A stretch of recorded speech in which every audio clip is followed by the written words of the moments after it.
دوسروں کے عیوب پوشیدہ رکھو گے تو خدا تمہارے عیوب بھی چھپائے گا۔ مسکراہٹ ایک ایسا تحفہ ہے جو دینے والے کو مفلس کیے بغیر پانے والے کو بھی بہت کچھ دیتی ہے۔ محنت رزق حلال کمانے کا بہترین ذریعہ ہے۔ محنت انسان کو خود اعتمادی اور قوت ارادی سکھاتی ہے۔ اللہ اس شخص سے خوش ہوتا ہے جو محنت سے روزی کماتا ہے۔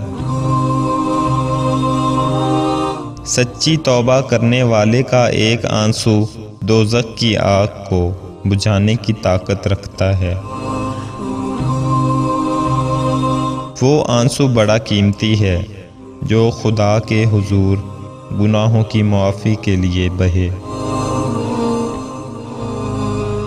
نصیحت سنو اور سن کر آگے کسی اور کو سنا دو تاکہ اس سے نصیحت کا حق ادا ہو جائے۔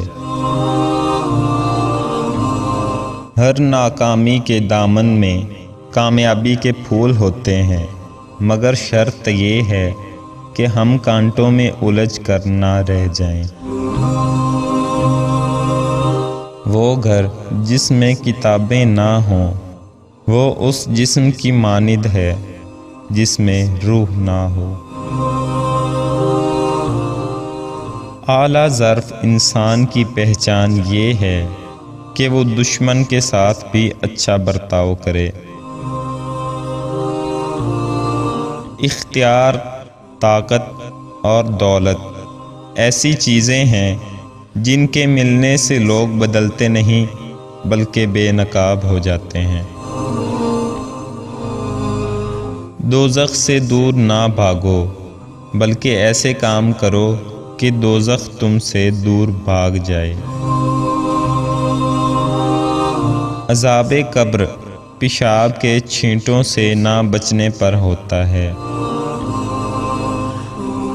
حسد کرنے والے کے لیے یہی سزا کافی ہے کہ جب تم خاموش ہوتے ہو تو وہ اداس ہوتا ہے۔ مومن ہمیشہ معاف کرنے کے لیے مواقع ڈھونڈتا ہے جبکہ منافق ہمیشہ عیب ڈھونڈتا ہے۔ جو دنیا میں ہنستے ہنستے گناہ کرے گا وہ دوزخ میں روتے روتے چلا جائے گا۔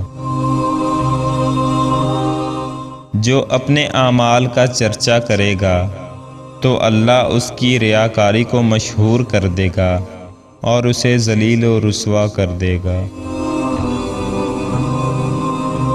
ہر بات میں تقوی اور امانت کو پیش نظر رکھو۔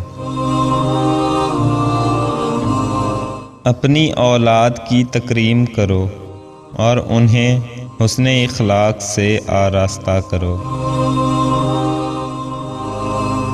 جو شخص قرض لے اور دینے کی نیت نہ ہو وہ چور ہے۔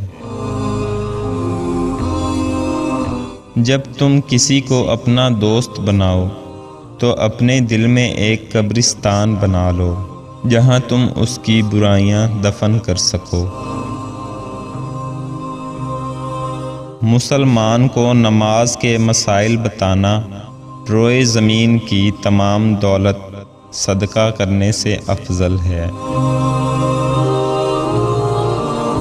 والدین کو پریشان کرنا اور رلانا گناہ کبیرہ ہے۔ زبان کی تیزی اس ماں پر نہ آزماؤ جس نے تمہیں بولنا سکھایا۔ خاموشی غصے کا بہترین علاج ہے۔